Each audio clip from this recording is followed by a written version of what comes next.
There we go. Yeah.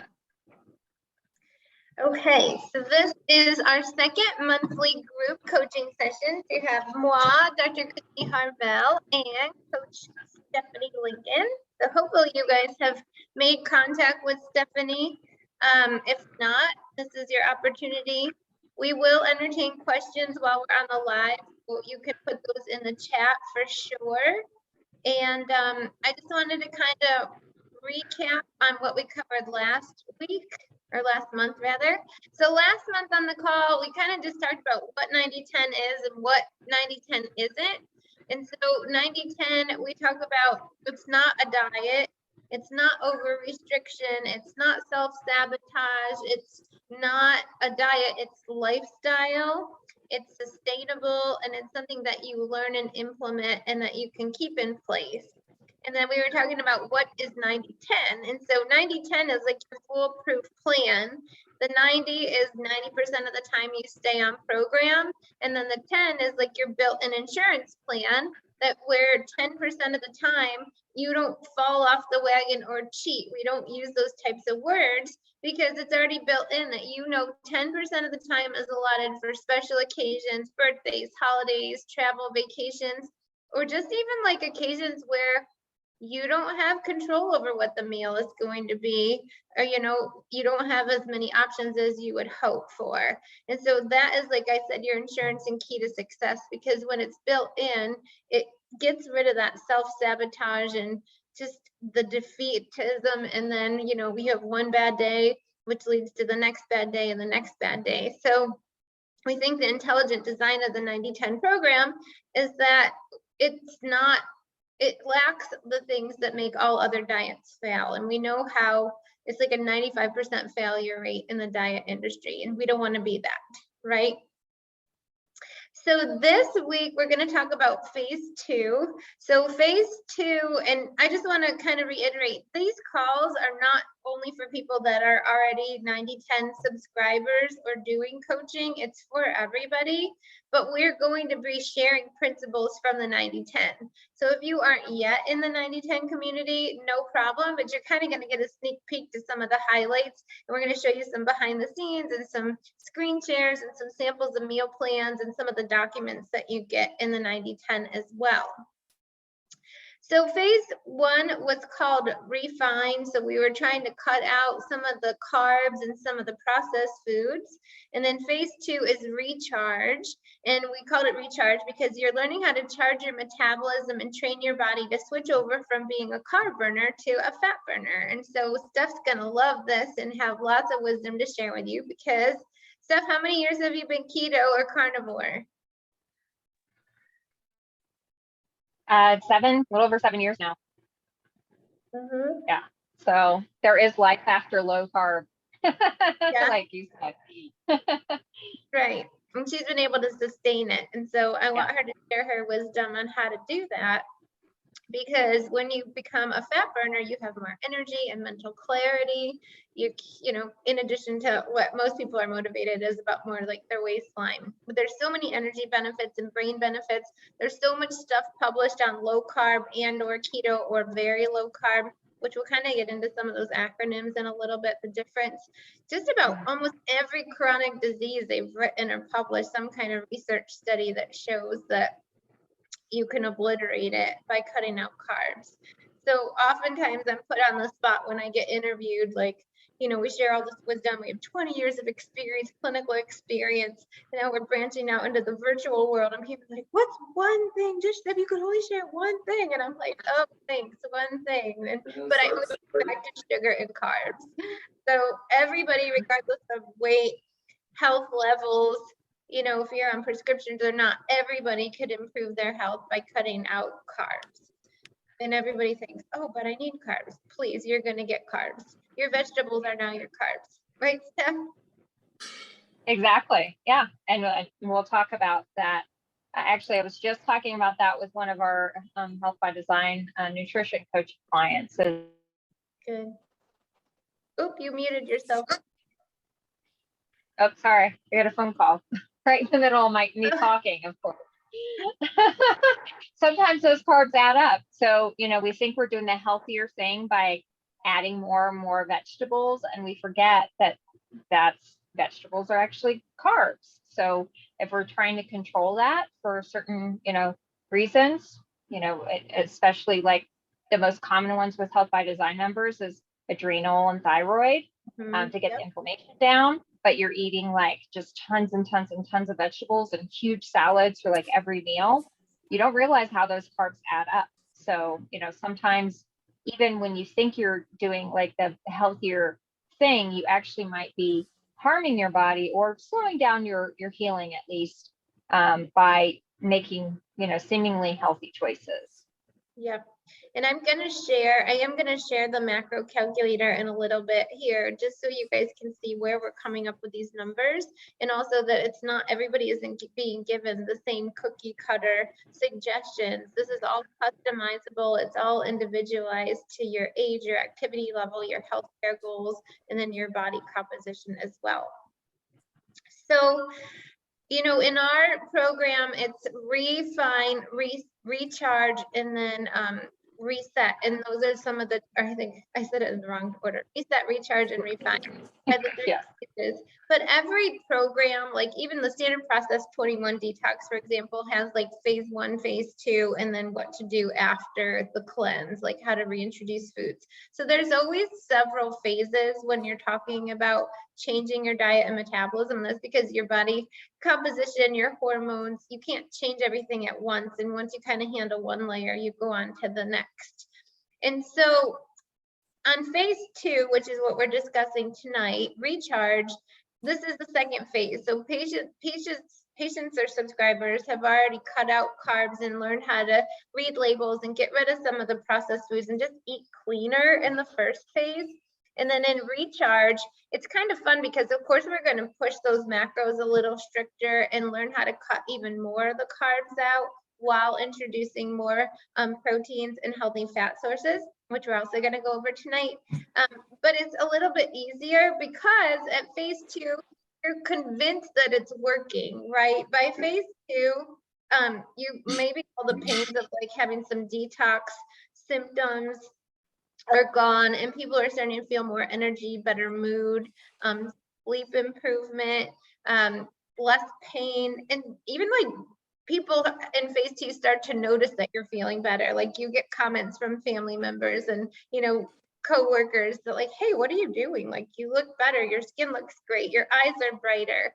And so at this point, you're convinced to kind of keep moving forward and build some momentum because you know what you're doing is worth it. It's not just like, oh, I'm cutting out all the things I love and trying to learn all these new substitutions. So it's a little bit easier, and you find yourself suddenly willing to take additional steps that maybe in the beginning in phase 1 or when you're new to a program that you just couldn't even fathom taking in the first place.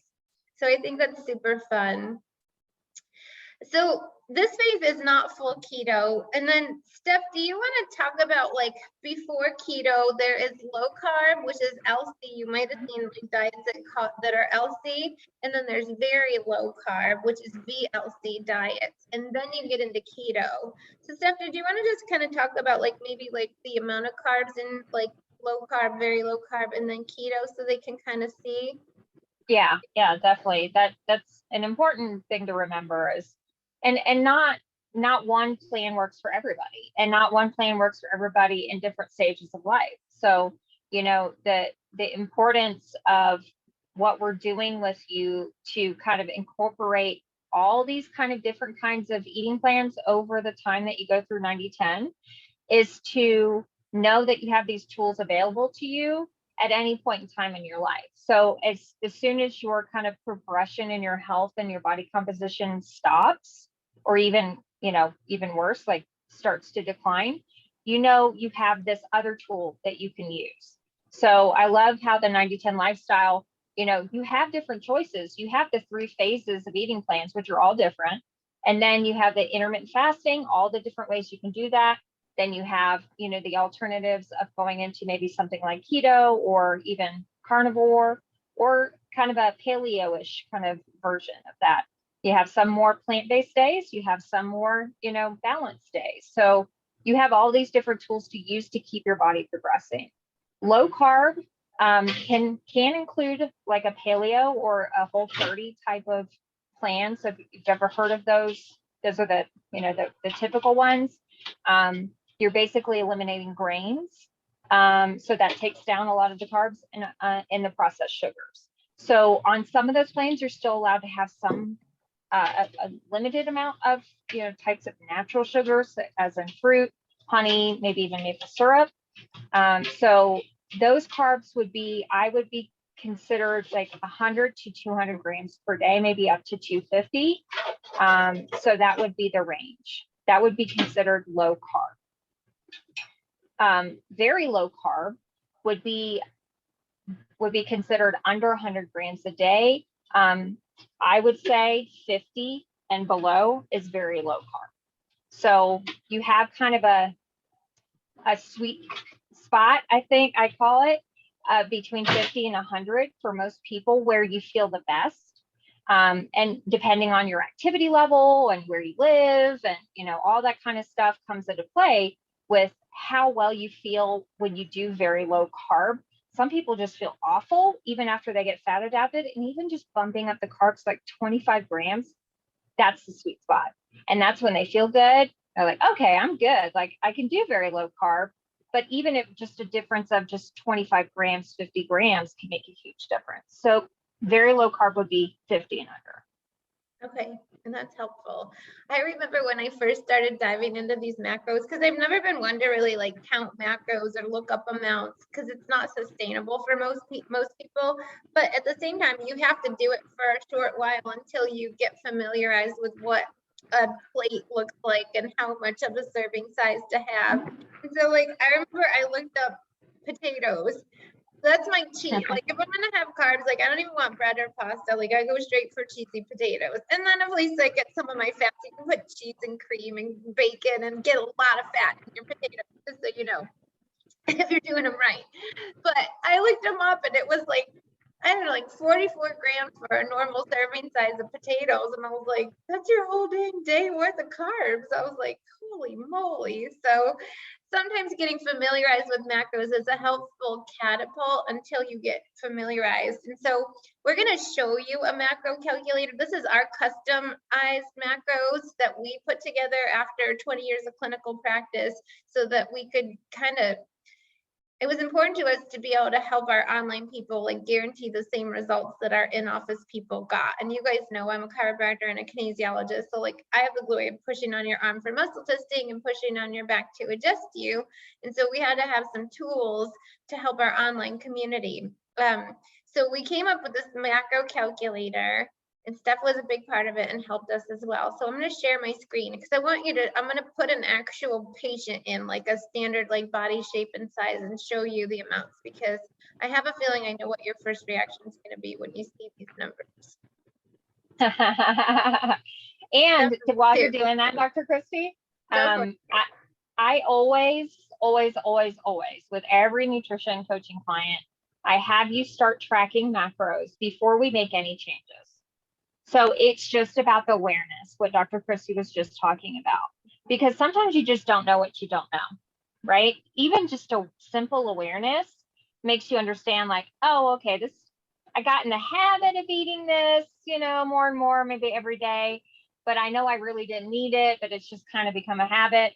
This is an easy, low-hanging fruit that I can get rid of, and I could really cut my carbs down for the day. So it is about awareness. So I know it seems like it's a pain in the butt to track. I get it, but it helps us along the way. Just be aware and then get into a routine, get used to it. And then you don't have to track anymore because you have a certain understanding of just naturally of how you eat will be around the same macros. Yeah. And once you do this, like your body will tell you, right? So like if suddenly your weight's climbing or your body fat's coming back up or your energy plummets or some of your symptoms or skin conditions come back, your body's telling you like, hey, like enough. But the whole point is to get you aware, like Steph said, as well as like just get your body communicating more clearly with you. You got to kind of clear stuff out to get a blank slate where your body's sending you accurate information. Okay, so on the screen, this is our macro calculator. I'll see if I can remember, but I'll try to put this in the chat so you guys can grab the link if you want to play around with it after the call. So there's more women on the call today, so I'm going to pick female. So you click over here if you're a male or a female, super easy. And then you put your age in here. So I'm going to say 50 because we like round numbers. And then you put your weight in. So let's just pick 150-pound female because usually it's, people are motivated that they want to lose some of that. And we'll say they're 5'5". So you put all that information in. And then you want to pick what your current activity level is. So be honest here. If your intention is to be a frequent exerciser, but you're not a frequent exerciser, don't put you're a frequent exerciser. So let's just say light. Like let's say somebody's, you know, they want to work up to this, but let's be honest, we're at a light thing. And our goal is either to lose weight, to maintain, or to gain weight. And we do have people that need to gain because they're over restricting or they're having food sensitivities or gut issues that they've had to remove a lot of food categories. But for this thing, for this example, we'll put lose weight. And then you just click the calculate button and it tells you what you need. This is your basal metabolic rate. So this is just what you need to live. And then in order to lose weight, you would have to add calories.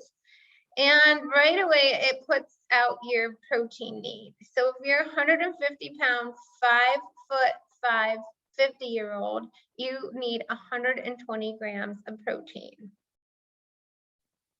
Steph, do you want to give us an example of what makes up 120 grams of protein for a daily consumption? Yeah, because I just got this question yesterday. Okay. So here was my answer, and then of course she was like, I can't eat that. So hear me out. All right.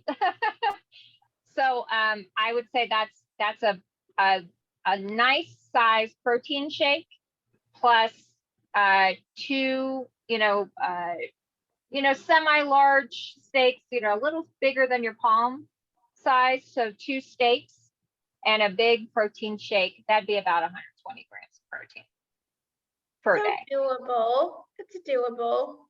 When I say 2 steaks, or everybody is just like immediately like, oh, I can't even eat a whole steak. So I'm not saying you have to eat this in one sitting. I'm saying over time, maybe you can slice up a piece of steak or salmon and put it on your salad for lunch. And then maybe have a couple eggs for breakfast and some sausage, and then like half a steak for dinner. Then the shake, of course, and not just a protein shake, quote unquote, that has 10 grams of protein in it, because I immediately jump on that. That's not a protein shake. That barely has any protein in it. So I say for a protein shake, you need at least 40 to 50 grams of protein in it. If it's a protein shake. Yeah. I also find like for some patients, like a lot of our patients come and they have digestive upset or gallbladder liver insufficiency. So that's why I think there's a freak out moment about the amount of protein that they need, because digestively that might seem like a lot on their body. And so it's important that you communicate with us in office and talk with your practitioner as well, because there's a lot of digestive support and aids that we can give you while you're trying to improve the tone of liver, gallbladder, and overall digestive system, like digestive enzymes, cypanus, hydrochloric acid. Steph can recommend other minerals and things that'll help, magnesium for keto people is super important. And just other tips and tricks, apple cider vinegar and having lemon water. It doesn't have to be super complicated or expensive either. So that's your protein need. And then the reason that spits out is because that is used just in a metabolic calculation, which you don't have to worry about. We've done it for you behind the scenes to figure out how much grams of fat and how many grams of carbohydrates that you can have for the day. Right here is another important thing, because your macros change if you're on phase 1 or phase 2. And so we told you there's 3 phases of the 90-10. If you're not doing 90-10, you can consider it, and we can talk about that during this call or after. Or if you're new to making life changes and you haven't yet cut out carbs and some of the processed foods, start with phase 1. If you're a little more advanced and you feel like you've already done that and you eat pretty clean, but you're going for a little more like metabolic improvement, trying to lose pounds and take the next step, then put phase 2. And so what you're going to see when I toggle between phase 1 and phase 2 is the fat grams go up and the carb grams go down. So this is more in alignment with what Steph was calling a very low carb diet. Okay. So this 150-pound, 50-year-old, 5'5" woman is going to need 120 grams of protein on a daily basis, 91 grams of fat, and 51 grams of carbs. And so that's how we do it. So I'm going to switch over. Is there anything else you want to go over on macros, Steph? I say this all the time. Don't worry about, the thing that you should be worried about is the calories and the protein. And that will make you satisfied enough when you're eating that you don't have those carb cravings, right? That'll reduce down your carb cravings significantly. But if you're only focused on, the carbs and you're eating carb forward, then you're going to have some significant struggles with cravings. So my rule of thumb is to always, always, always, no matter anytime you put something in your mouth, it needs to have protein in it, because that's going to help satisfy your hunger the most. And then a lot of, especially women, really struggle to get the calories up because they've been calorie restricting for so long. And they feel like, oh, I just can't eat that much. It's just too much. But it is so important to get those calories up, because if you've been eating below your basal metabolic rate for so long, all you're doing is shutting down your metabolism. And if you've been protein deficient for so long, you are shutting down your adrenals, your thyroid, all your sex hormones, because hormones are made of proteins. So, and you're stripping if your body doesn't have it to make, then it's going to start stripping your proteins from your muscle mass and your bone. So, when people assume that, I can't seem to put on lean muscle mass, I've been working out so much, and my doctor says my bone density is, in dangerous levels. It's not a calcium deficiency. It's not a workout deficiency. It is a protein deficiency. I can't say it enough. I will say this until the cows come home, literally. Eat some more cow. Yeah. So you got to really try hard, even if you have to space out meals, eat more frequently, have a protein. I love protein shakes because it's an easy way to get calories, but fat, I say, is a great lever. Fat is a way to get calories. So if you're struggling, you're like, okay, I met my protein goal, I got that, but I still am struggling with getting the calories and I feel like so full. Fat is an easy way to do that and not make you feel so full. You can add a couple of scoops of coconut oil to your shakes. That's like 250 calories right there. I mean, how easy is that? You're not even going to notice that in your shake. So that's a great way to get calories. And you won't feel overly full like you do if you eat that much, 250 calories of protein. You're going to feel really full from that. Yeah, I love that tip, because you guys, if you know me, you ever see me, I have like 42 of these on my perch at the office, or if I literally have like a cooler that I carry with all my beverages and liquids for the day. And like there's juju in every one of those, and they help me. Steph's going to talk a little bit later about restricting the amount of time that you eat. This helps me do that because I'm always getting electrolytes. I'm getting NCT oil and coconut fat and heavy cream, and that helps me sustain my fast a lot longer without a ton of calories or without like breaking ketosis. So that's a super huge tip. I love that tip. Okay, so I want to show you, I think, let's show you like a sample shopping list of what you can have. Because again, I think it's so important to think of this not as over restriction and deprivation and cutting out all these food groups and stuff. Yes, you have to get the bad stuff out, but let's show you how much variety you can have so that you don't feel super squashed. So I'm going to share my screen again, and I'm going to show you, this is a shopping list straight out of the Recharge phase of the 90-10 program. So you get one of these with every single phase. So this is phase 2. And basically it's just really easily broken down. Your food groups, your healthy fats, acceptable carbs and dairy. See, there are carbs on the program, and protein sources. And so it tells you what oils are good. There's so much information online right now about bad oils. I'll give you a list in a little bit, but like seed oils, cotton oil, hydrogenated oils, canola, like those are no good, but there's so many that you can have. And it's easy. I feel like it's easy because they're all things that you recognize as food, like avocado, butter, coconut, flaxseed, olives. Those are foods. So those are unadulterated.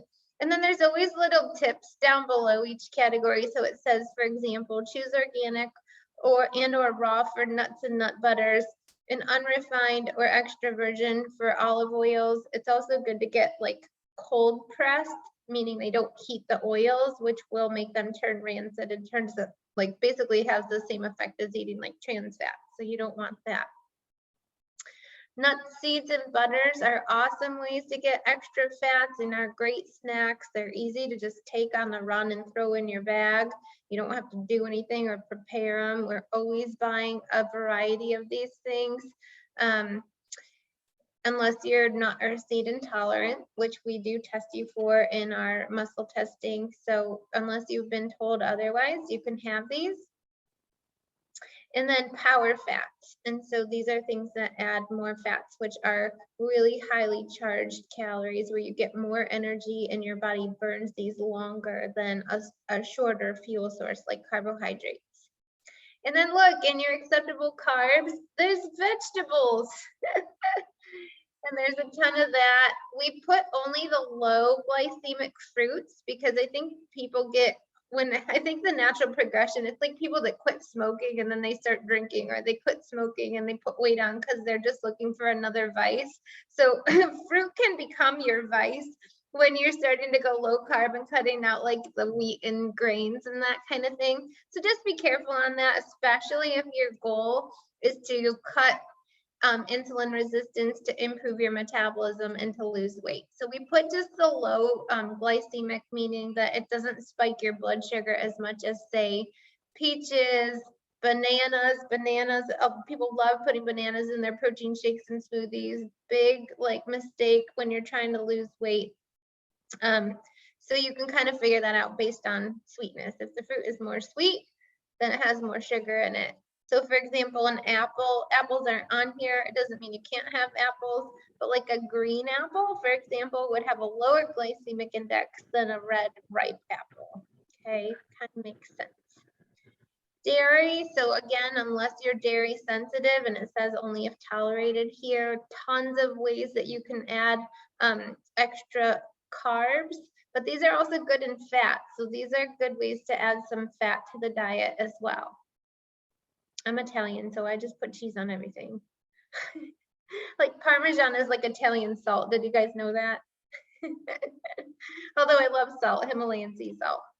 And then all sorts of ideas of proteins, of course, protein powders. And if you are plant-based, you can do this, but it's really important to know that you have to combine different plant proteins in order to make complete proteins. We're not really going to go over that tonight. I'm just going to float that out there. If you are choosing a vegan lifestyle or a plant-based for whatever reason, for if it's just a personal choice or it's morals or animal rights or whatever it is, fine, but I'm going to tell you that you can't just fly by night and just only eat animals and carbs, or I'm sorry, plants and carbs. You really have to know how to combine them purposefully. We see a lot of hormone imbalance, we see a lot of obesity, and we see a lot of like muscle wasting in the vegan population. So it's a little sad because I think people are misled that they're choosing vegan for health reasons, but then they suffer health consequences as a result of making those choices, just because of going into it unknowingly and not being balanced. Stephanie, Yeah, anything you want to say? I know, I was like, you gotta comment. You 100% cannot be vegan without supplementation. You just can't. You have to supplement. because you literally would have to, your full-time job would be to eat all day and probably most of the night to get the equivalent of what you could get by including even just some animal proteins, even if it's just dairy. So, you know, you really have to weigh the pros and cons as far as your health consequences. And if you are going to commit to it, unless you supplement with protein shakes and maybe those aminos, the perfect aminos that Health by Design has, you are not going to get the correct nutrition, because you would literally have to sit down and eat from morning, noon to night and into the night to get the equivalent. So it just physically wouldn't be possible. You would literally be sitting on the toilet and having to continue to eat. You know, like it's just, humans physically can't consume that much food. So, you know, if you're going to do it, and I have a couple of vegan clients, and that's absolutely fine, but they are supplementing and they have to do it. And you have to be aware of the correct combinations of foods. And you're going to have to really commit to supplementation, vigilant supplementation, and the combination of those foods. Correct. And it's even hard, like supplementation wise, like Steph, I think a big reason why you've been able to sustain, you know, keto and carnivore is because of what you supplement. But a lot of that organ meats, and you have to do that to get all the minerals and nutrients that you would have gotten from plant-based. And that's because the animals are eating those nutrients and you're getting it through their organ meat. But vegan people often aren't willing to take the supplements. We're not asking you to sit down and eat heart and liver, but you can get it supplementation. The standard process, like most of their supplements have organ glandulars in them, because that's what our ancestors ate, and that's what they needed to rebuild their cells and have optimal health. And if you're vegan and you're also not, it's not just a matter of eating the animals, but you also are drawing a line where you will not take animal-based supplements, it's even more difficult, right? Yeah. Oh yeah. It's very, very difficult. But you know, I can definitely say, and the ones that I've worked with, because of the health consequences that they have suffered because of this choice, and kind of having this stuff come to light, and just being educated about how almost impossible it is for them to, you know, get the appropriate nutrition. I mean, almost every single one of the vegans that I've worked with have at least, you know, come to some sort of understanding and added a little bit of animal foods. Maybe not every day, but, you know, dairy at a minimum, sometimes eggs, fish would be another, you know, kind of thing that they would be okay with a couple days a week. So, you know, just understanding that it's just like, wow, okay, when I put it together for you in a package and say, okay, vegan, if this is the choice you're making, here's how it needs to look. And you look at it and you go, well, that's impossible. And I say, yes, you're right. So we're going to have to find some sort of compromise here, you know, and put your health first, because that's the most important thing. Right. And, you know, it's, if you're sick and unwell and just continuing to deteriorate, you know, there's an argument with, okay, well, I understand some of this is kind of morals and values, but is it worth it? Right? Are you willing to kind of sacrifice your health and your life and your vitality? Probably the answer is no. So let's find some small compromise that we can put in, so to make it just sustainable and that you're happy about these choices, and we can get you healthy again. Yeah, and sometimes just digging into knowing, you know, the ethics of the companies and how they're harvesting the animal glandulars and all. I find like that when they know that companies have like ethical practices, that they are okay, you know, with making some of those compromises and taking some of the supplements or products that we're recommending as well. Yeah. Regenerative farms are popping up everywhere now. It's like a super trend. And it's wonderful because it kind of marries both things. It's like, you know, we understand the ethical treatment of animals is so important, and it's organic, and everything from start to finish is just done the best way possible. So it makes you feel a little bit better. You know, you might be spending a little bit more money, but if it kind of helps you feel better about these choices that you have to make to help your health, then that's the thing you got to do. Yeah, agreed. Okay, so I'm going to share my screen again. I want to show you the recharge nutrition guide. So we showed you this for reset, the first phase. I just like to show you what you get, and then we're going to kind of go over an overview because there's a nice infographic that is helpful just about like if you're on phase 2 of whatever program you're doing. Or you're ready to take your, beginner steps to the next level, what you could do. And then I'm also going to show you a healthy plate. So once you learn the macros and you get an idea of how much carbs are in tater tots, for example, like I was like, oh, dang it. And you know what a healthy plate looks like, and you know what you feel good, and you are getting results, and you know if you're sustaining those results or you're taking a step backwards, that you can start to identify it just by what your plate looks like. So I'm going to show you the recharge nutrition guide. Okay, here we go. So it's all pretty in our colors, but this is phase 2. So you get a nutrition guide with all of the 3 phases, and there's lots of content in there, but I'm going to skip to page 5 for you guys.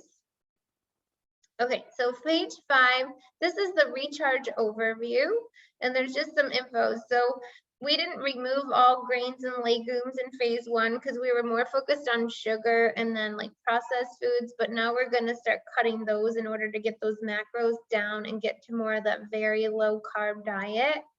We're going to learn how to balance meals. So like Steph said, anytime you eat, if you put fat and protein in your mouth, you're going to feel more sustained. You don't have to have like that big load of calories or bulk in your stomach to try to digest, and it'll maintain your blood sugars and your appetite and your energy levels.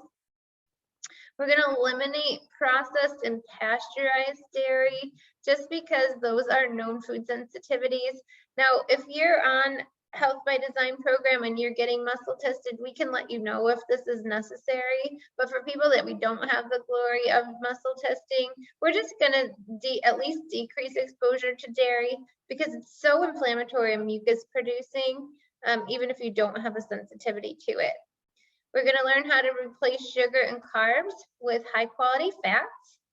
And then we're going to just talk about level up what you are feeding your mind, because there is a big mental part of this about feeling satisfied, not self-sabotaging, and you have to surround yourself by, like, Steph is in my mastermind, like we have a group of just high-powered, high-motivated, self-determined women, and we need each other because the rest of the world might be trying to kind of pull us off or tell us no. You've got to have somebody that holds you up to a higher standard. Everybody does. Even if you're already at a high standard, there's always somebody that can pull you up instead of surrounding yourself by people that are constantly trying to pull you down to their level. And then also reduce or eliminate alcohol. So that's always unpopular, but I always say God put me on this planet to be unpopular, and that's okay, all good. Why do we eliminate alcohol? Does anybody want to pop in the chat and make a guess? Steph will grade your answers. I think you might be able to figure it out. So those are the goals in phase 2, and that's pretty common regardless of what program you're on, 90-10, standard process, 21-day, or other things that might be out there. So once you get a handle on your macros and you know what a healthy plate looks like and you're feeling good and everything, you can just take a look at your plate and kind of see if you're looking at vegetables, protein, and fat on your plate, you're probably hitting your macros. And this looks like you're going to get a lot of extra carbs from your vegetables, but they actually take up a lot of space. Like, you're not getting a whole lot of bulk. So if you filled up half your plate with salad and vegetables, you're probably not going over your macros unless it's like piled super high and there's like 42 ingredients on the salad. So of course you still have to know what you're putting on there, but this is what a healthy plate would look like. So like Steph said, a serving of protein is usually like the size of your palm, and that's usually like the size and the thickness of it. You have to get 25% of fats. I think most people have spent their entire life thinking that fat is the enemy, and so they haven't tried to fill up 25% of their plate with fat. It doesn't have to just be like a serving size of fat, but think about, like, I was saying dairy if you're okay. drizzling olive oil on top of your salad, adding some olives. Steph taught me this beautiful thing called burrata that is really good with beef that you can serve alongside of it. I'm not a burrata fan, which sounds super fancy, but you could find it at Sprouts and Publix. You don't have to go anywhere fancy to get it. So there's just simple ways that you can add the fats. You don't have to have a side dish of fats, for example. And then I wanted to skip quickly to, let me see. I'm gonna stop the share just so you don't have to see all my scrolly thing. Steph, anything else you want to say on that while I pull up like a sample meal plan? No, I think we covered all of it. Just remember, it's easy to add fat just by cooking with it, So avocado oil, coconut oil are great. Ghee or butter is another, awesome cooking tool. So even if you just add a few tablespoons while you're cooking, there you go. You got those extra calories if you're struggling to get your calories. Yep, I love that. Okay, so now I just want you to know that you're not going to be starving.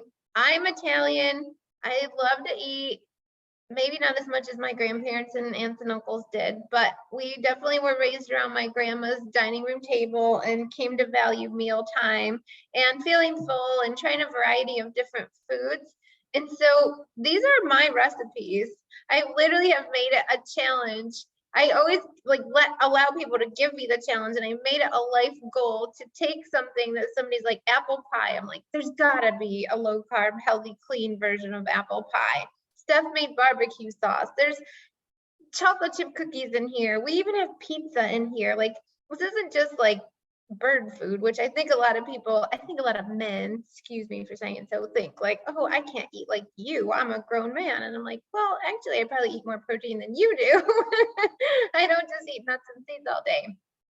So let me share the screen and show you just a sample of a weekly meal plan from this phase. Here we go. Okay, so we literally have Monday through Sunday all laid out for you here. All the phases are color coded, so you know you're on recharge because everything's this green color. And you're allowed to eat multiple meals a day. In the morning, we'll start in phase 3 to get more into the intermittent fasting in the restricted eating windows. Steph's going to talk on that in a sec. But meal 1, you can have nutty granola and a bullet coffee. Again, woo, sorry, it's lightning and thunder here. It just scared the daylights out of me. I don't know if you could all hear that. Bullet coffee, we talked about getting like MCT oil, grass-fed butter in some of your drinks, which will help you sustain your fast longer. Taco salads is one of our go-to, like we're having that tonight. It's just so easy. It takes 10 minutes to cook. Scott'll like make the meat and stir fry the meat and put the seasonings while I'm cutting up tomato, avocado, cleaning off the lettuce and I make my own dressing, which is like sour cream, or sometimes I'll use unsweetened yogurt, like just plain yogurt and salsa to drizzle over top and some hot sauce. We've got a stir fry, and then snacks could be like some pre-cut veggies and tahini, which is made out of sesame seeds, which is good fats. Tuesday, you could have a shake with some MCT oil for breakfast, a leftover tandoori chicken. So we're huge on not having to cook every single meal every single day of the week. I think in here, we might have talked about it last time, was like our life-saving meal prep program. I'm like, you all can probably imagine and agree that I'm a busy person. However, I'm not willing to compromise eating processed foods or eating out for all my meals and not having like home cooked high quality food. But I do not spend hours every day of the work week cooking food. And so we teach you how to prep and how to reuse ingredients and how to use leftovers so that you're not cooking every night and making dishes and messes all the time. So it just goes on and on. You know, we try to use similar ingredients so that you can buy, like, keep your costs low also, and repurpose things. Like if you're buying broccoli, maybe you use the broccoli in a casserole and you roast it in the air fryer as a snack. or reuse it in several things, for example. Or if the theme is Mexican, that you reuse your tomatoes and avocados and some of the same seasonings throughout the week, kind of an idea. Powerables are one of our favorite. That is a way to just use up all the leftovers. We used to be notoriously terrible at using our leftovers and would waste so much food, and it would cost us so much money. And we always felt bad about it, but we just never did it. So these Powerables, there's literally, and then it's like, I guess I'll click on that. I was gonna click on the stir fry, but let me click on the Powerbowl. So it literally just kind of says like, pick your protein, pick your base, pick your toppings, pick your sauces. And so Powerbowls, your base options, it depends on what phase you're on. It could be brown rice or quinoa. It could be lentils or some other kind of bean. You could use cauliflower rice or sweet potatoes or hummus. So there's something in the bottom of it that's kind of like fills you up. Protein options are anything from the protein list that I just showed you. It could even be scrambled eggs. It could be beans. It does not always have to be a meat option. And then we put some veggie layers in there. I just love roasted kale. I think it's so yummy in there. But you can roast veggies. That's an easy tip. Like once a week, just roast a sheet of vegetables and reuse them for whatever. Put them on your salad, put it in your power bowls, put it wherever, eat it by itself. Just add butter to it and eat it as a snack. And then pick your toppings. Pesto this time of year, like fresh basil. I have the smallest little garden this year, but I grew tomatoes, peppers, and basil because they're easy and they give me joy. And it's something I can just go out and pick and add to my meals. And there's something that I usually buy every single week. So why buy it when I can have it in my yard? I also love growing lettuce. It's so yummy and fresh. But you can put a runny egg on there and be fancy like some of the burger joints, pesto, avocado. If you want something crunchy, there's these siete almond crackers. You can also get these are Simple Mills almond crackers. Siete are cassava flour tortilla chips. You don't have to have a lot, but just a little crunch on top. You can toast pine nuts or have any nuts and seeds of your choice. You could go with a tahini base or a salsa. You can add sauerkraut and fermented veggies. There's so many things that you can do with these, but that's just kind of like my little like equation of how to put a power bowl together. And there's tons of recipes. So if you're new to the kitchen or experience, there's different levels of expertise too. So you don't have to starve. You don't have to eat nuts and berries and twigs. You can have flavor and variety and just feel satisfied. Because Steph, talk about that a little bit, like the mindset of like, you know, satisfaction in flavors and textures, like that's important. Yeah, it is. It's really, really important to have a variety of foods that you eat.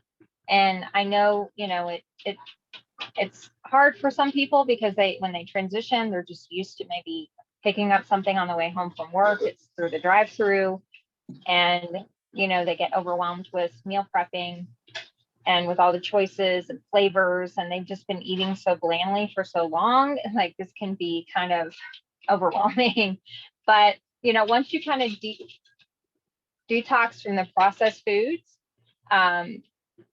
your taste buds will change. You're going to, you know, enjoy tasting certain things that maybe you said you didn't like before. So give it some time, you know, experiment with new things, look up the recipes on the 90-10 lifestyle and Health by Design, and just try something new. I would say just try something new every week. If you're going to do the meal prep, just pick a recipe that looks pretty interesting, or you could just go to Google and type in one ingredient that you want to use, especially like a protein. So, you know, I'll just say steak because that's my favorite, you know, like a low carb steak recipe, you know, and a million things will come up. Of course, you have to, you know, be vigilant and examine the recipe, but, you know, just try something new. And when you are excited about your food and what you're, you know, having that night, you're going to buy more into mentally and emotionally into the program. So you have to really work on the mental aspect of things as well. And I know it's kind of, you get to, for some people when I'm working with them, there's so much emotional connection with food, and it really seems to be like their only way of dealing with emotions. And we have to start working on disconnecting that and understanding that food is fuel, and that's it. And you can enjoy it, and please enjoy it, and we want to help you do that, but it's not responsible for your emotions. So usually when we make very poor choices, when we choose to have food help us deal with our emotions, and we have to disconnect those two things. We love that you would love your food, but it's not responsible for making up for your bad day, right? Or your crappy mood, or the fight you got into with your husband. We have to start disconnecting those things and looking at food as the way you can make a decision to, get the healthiest as you possibly can be in that moment in time. Even if it's just meal by meal, snack by snack, you're making the decision to choose health over maybe an emotional connection with that food you used to go to for comfort when you weren't feeling that great. So important. You get to find other sources of joy. So while you're shortening up your meal prep time and your kitchen time, and you're feeling good and energized and your moods are better and everything else, well, you get to have new hobbies. Isn't that cool? You could get outside, you could garden, you could walk, take up a new exercise or sport, find a dog park to take dogs to. They like exercise too. There's just so many healthy things that you can suddenly start to take on. Okay, so we are now to the portion where we get to ask Coach Stephanie some of the most common questions that have come in over the last month. So this is what you guys get for being live with us. You can submit your questions in advance and we will address them right here in person. And if you have additional questions, it's not too late. So put them in the chat and I'll read them to Steph here. I'm sorry it's so bright behind me. The sun is going down behind me. The lightning is coming up in front of me and the sun's going down behind me. And I know, I thought it was storming. Drastically. I'll turn so you're not all blind. And it's like blurring me out for some reason, but whatever. Okay, question number 1. Why would I want to shorten my eating window? What is this thing about short eating windows? Yeah. And this is a common misconception. And again, one of those things that we've been told probably our entire lives is to keep up your energy and to maintain your blood sugar. I'm using quotes if you don't see it. You should have like 6 small meals a day. I'm sure we've all heard that thing, right? You should snack frequently to keep your energy up, right?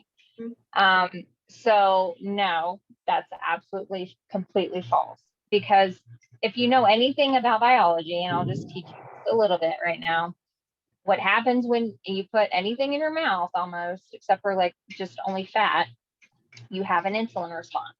Insulin is responsible for shuttling the sugar into your cells to give you energy, right? This is naturally an inflammatory response. It just is. That's just biology. So we want to, and you guys have heard, since you have been with Health by Design, the word inflammation a lot. And you've been going through 90-10. We don't like inflammation, right? So we want to stay away from that as much as possible. But if you're eating frequently throughout the day, like every 2 hours, snacking, that means you're spiking your insulin every single time you eat. So we want to reduce the inflammation by eating less, but we're still getting a good amount of calories. You saw how high the calories were. We want to make sure that we're getting enough calories so we don't shut down the metabolism. And the eating window issue has a lot to do with circadian rhythm, and also has to do with the natural biological processes of the body, and also has to do with reducing your inflammation. So most people, here's the statistic, most people, Americans, eat within a 14 to 16 hour window. That's a lot of hours. May I remind you, there's only 24 hours in the day, and hopefully you're spending at least 8 of those asleep. So let's add that up, right? How many extra hours do you have at that point? Like 1, 2? Yeah. So there's literally only, other than when you're sleeping, 1 or 2 hours in your day where you're not eating. That's not healthy. And they have shown that this is not healthy for the body, because not only are you having a constant inflammatory response, when you're eating outside of that natural circadian rhythm, so our body has natural processes that turn on and off based on the sun, daylight, and the night cycles, right? So if you've heard like rest and reset, rest and digest, right? Those processes are being turned on when the sun goes down. The problem is when you're eating, your body and your circadian rhythm is getting confused, and it thinks, oh, okay, we're still eating, it must still be daylight. So those systems are not turning on. So until your body gets to a point where it's done digesting, it takes a while to do that. So if you're eating super late at night, 8, 9, 10 o'clock at night, you're a night snacker, then your actual circadian rhythm processes aren't starting until about 2 a.m. And the circadian rhythm, the best window shown by research is from 10 p.m. to 2 a.m. That is your sweet spot window. That's where you're going to get the most rest and digest and reset. So if you're eating within that window and you're not sleeping within that window too, which is another issue, then you're really trashing your metabolism and you're creating a huge inflammatory response. So that's the very first thing I do usually with nutrition coaching clients is I go through the whole list. If you've been through this with me, we go from start to finish. I even ask you what time you have your food. And then I say, okay, now we're going to shrink your window down. We're going to get it to at least 8 hours. If we can get it shorter, then great. Same amount of calories. We want to keep the calories up. That doesn't mean we're reducing your calories down. So we're just going to shorten that window. So you have a longer amount of time to rest, reset, get that inflammation down, keep that insulin from being constantly triggered. So you can get the benefits of why your body heals. Do you want to talk about the word autophagy? I love that word. Yeah. So this is part of that circadian rhythm process is autophagy. So your body has natural waste systems. Your brain has a natural waste system. You know, obviously we know we use the bathrooms. That's part of that process, right? So even within the individual cells, they have a cellular waste process. So every single day, your cells take out the trash. You know, there's just things that byproducts of metabolism that aren't needing to be used, things malfunction, right? And they need to be getting rid of so the cell can be healthy. So if you are not giving your body a rest and getting that adequate sleep and corresponding with the circadian rhythm, then you're not allowing your cells to take out the trash. So what happens when the trash doesn't get picked up? It piles up and it piles up. So imagine all this trash being piled up in your cells. That's when they significantly malfunction and you have a cascade of medical issues that can happen based on just that one process not happening adequately in your body. That's the thing, like people don't think of that, but like again, going back to like ancestral, right? There's like research that's been tried and true practices like since the beginning of time that our ancestors did. Like it doesn't have to be new and trendy. And there was always times of feast and famine. You know, they didn't have endless supplies of food and super size and leftovers and refills and everything like we have at our disposal all the time now. And that style of eating is what we were brought up to be like. And so we've gone so far away from that, our body can't get into detox mode. And just like put super simply, like your body can't be in detox and in digestive mode at the same time. It's impossible. And so in order to detox, like Steph is saying, with the limited eating windows, it's just a simple way to give the body a rest from digestive mode so all these cleanup processes can go to work and take priority so that you're not constantly trying to like break down food and create fuel sources. And so like in phase 3, we'll talk about that next month. You know, we play with like intermittent fasting and maybe like full fasting days. But you don't have to do that right off the bat. That's something that you can work up to metabolically. Your body will let you know when it's time and you're able to take on that next gradient, you know, step. But just start shortening it, right? Like if you typically eat, like say you wake up and you eat within a couple hours of eating and you have, you know, breakfast at I don't know, 8 a.m. and then you don't have dinner until 8 p.m. because of work schedule and whatever. Well, why don't you just move dinner till 7 and then 6? And maybe then you just see if you can wait a little longer and have, you know, breakfast at 9. Or maybe you just add some MCT oil and do one of these bullet coffees that still counts as like some fasting and push it till 10. You know, so typically, and I work, you guys, I get up at 5 a.m. I work out, I do a sauna, I do my daily devotional. I put in like hours of work by the time I get to work and see patients. And then I see patients from 9 to 1, and I don't get my first meal until 1:30 or 2 p.m. And you think I would be like dying, but I'm fine with that, you know, but I'm drinking electrolytes in my MCT oil and my coffee, and I get some grass-fed butter or coconut oil or heavy cream. I alternate between the few, and I can totally do it. But I moved my body towards that. I didn't just say all of a sudden. And then for us, you know, by the time I get home and we eat, it's probably going to be 7:30, but then at least it's like 1:30 to 7:30. So my eating window is like 6 hours. And it doesn't seem that far fetched, you know. I break my fast with a shake, and then I do some, I just do basically, you know, whatever the, sorry, I've been talking all day. Whatever my protein left over from the night before was, I throw it on my salad, and I make sure I get plenty of fats. I usually put feta, pine nuts, olives, and then some kind of dressing that's oil-based, so it's mostly fats on my salad. I do get a variety of vegetables in there as well, so those are my carbs. And then when I come home for dinner, it's something from the 90-10 recipe, which is meat and vegetable again, and healthy fats. And it's plenty. And I'm able to get all the protein in. But I do drink Perfect Aminos as a pre-workout, so I get that in the morning, electrolytes, healthy fats. But I have to drink a lot to get it all in, because I don't have time to sit down and eat and, like, you know, get a fork and knife out and have this formality all the time. So that's what I think is the funniest thing about people that, like you were saying, what they eat, like, what did you say, their eating window is like 14 hours? Like, Yeah, the average is 14 to 16 hours.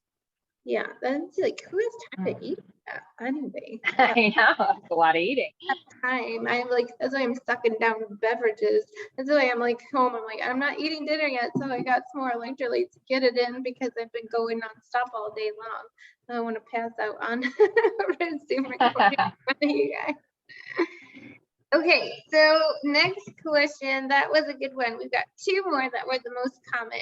So then we'll wrap it up and let you all get to maybe your last hour of your eating window for the day. Snacks.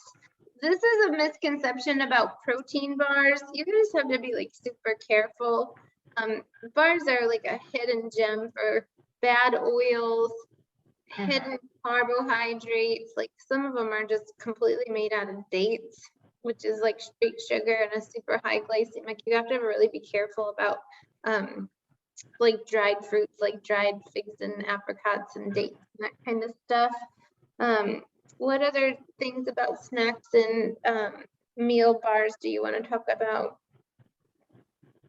I think it's more just people thinking outside the box, you know, because you've been eating a certain way for so long, and you can't seem to kind of look outside of that.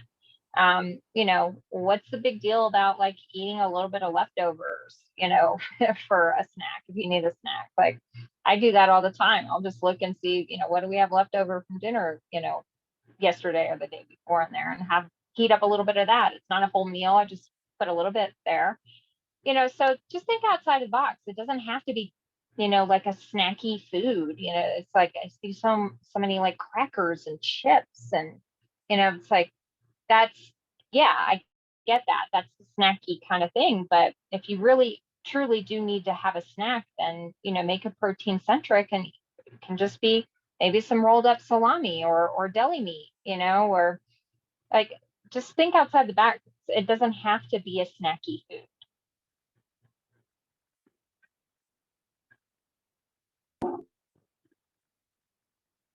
You're muted, Dr. Christie. I purposefully muted myself because Peter just came home from the dog park and he's tearing it up on the couch. I'm like, love you, dog, for 5 minutes. He's revved up. Yeah, snacks too. Like we just hard boil 6 eggs almost every single week, and it's easy to just peel them ahead of time. So you literally can just go in, put some Himalayan salt, and like eat them on the go. If you want to do your veggies, your carbs as your snack, just carrot sticks, celery, cucumber sticks. I don't know. It's just so easy, Nuts and seeds are great in the pantry. Doesn't take any prep. I always buy like at Costco. They have organic mozzarella sticks, so I can just tear one of those up and eat it in the car on the go. There are a lot of like grass-fed beef sticks, like meat, like it's a healthy version of Slim Jims basically, and they're delicious in all different flavors. Those are super easy to keep on hand, and kids love them too. Trying to think of what we do. I don't have a whole lot of time to snack either, so I guess I just I'm not really a snacker, but that's usually like on a drive day. That's what we'll do. I'll grab a couple of the grass-fed beef sticks and keep them beside me in the car, because we drive for so long. So that'll be my little snack, and that usually can hold me over until we can get somewhere where I can make a shake or something. Exactly. And then the next one was about water hydration. I don't know which module it is, but there's an entire module on hydration. But I know Steph and I both use electrolytes. In Florida, I don't know how people survive without electrolytes. Even if you're not a landscaper or work out in the hot summer sun, you would be shocked to learn how much hydration you lose through your pores. And if you're exercising, you need to add more hydration. I know like a general rule of thumb, we would say like, if you're, drink half of your body weight in ounces. So if you weigh 150 pounds, you need 75 ounces minimal of water. And then if you drink caffeine, alcohol, sweat, exercise, you need to add even more. But the electrolytes are what pushes the hydration into the cells. So if you're afraid to drink because you're going to pee all the time, that means you're not absorbing your water, you're not getting it intracellularly. So that's a good introspection too. Steph, anything else you want to add on electrolytes? Yeah, and that's huge for, especially when you're going low carb and when you're losing body weight, body fat. Your kidneys are working a little bit harder, and you need more hydration. And more hydration, by more hydration, I mean also electrolytes. You need sodium, potassium, magnesium. 84% of Americans are magnesium deficient. So if you're using those electrolytes that Dr. Christie sells in the office, you are getting some magnesium as a supplement as well. So that's even better, because magnesium is responsible for, I think it's like 200, what they know right now, and they're still discovering like 260 metabolic processes in the body. So this isn't something that you can skimp on, and everybody needs more for sure. So and I have had this happen so many times where people come to me and they're getting, they're making efforts to get healthy and lose weight, and they're drinking a ton of water, and then they're like, I feel so bad, I feel like I'm hungover, I don't know what's wrong with me, I have no energy, and then immediately they're like, I think I need to eat more carbs. I'm like, no, actually, I think what you need to do is to add electrolytes and liberally salt your food with real salt or pink Himalayan salt. So, and I guarantee you, when you do that, you're going to feel a gazillion times better. And every time that's happened with a client, always they come back and say, oh my gosh, I feel so much better now. It's just because you are not able to actually absorb that water if you're diluting your electrolytes. It's true. I know like people are worried about like marathon runners, and they just drink like gallons of water, and then they like pass out and like end up in the emergency room. It's because they didn't do the electrolytes. It's not necessarily because they drink too much water, but they're just putting the body into like shock. Yeah, and especially if you're going the low carb way, that you've got to do that too. So because your kidneys are just working harder processing out that body fat you're burning. So that's a part of helping your kidneys do that. Yeah, it takes work to make all these changes, and it's just, if you understand the chemistry and the metabolism, then you can do it totally safely. Okay, so I'm putting some fun free stuff in the chat. we're just grateful for everybody who joined us live. You always get perked. We always record everything, of course, for playbacks later, and post some of the videos on our social media, but we appreciate anybody who comes live, who participates, and who also, you know, asks questions in the chat and sticks to the end. So in order to, next time, if you want some of the freebies and whatever, come and join us live. But we've got, for anybody who isn't part of the 90/10, you can enjoy 10% off the 90/10 lifestyle program. So I put a code that I'm not going to say out loud for the playback people because you were not here live, but it is in the chat. You just go to the 9010lifestyle.com and put this code in. And if you haven't yet downloaded our ebook called Get a Life, it's got our tips of what to do and what not to do in order to experience free life, just better health. And it talks about like how to do it on a budget, no matter what your budget is and no matter how busy you are. Because again, these are things that I've learned that are non-negotiable for me that I can fit into a very busy lifestyle.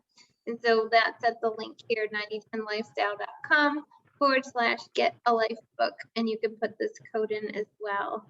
And anything else that we need to talk about, Steph? Oh, I think that was a lot of information for one day. I think so too.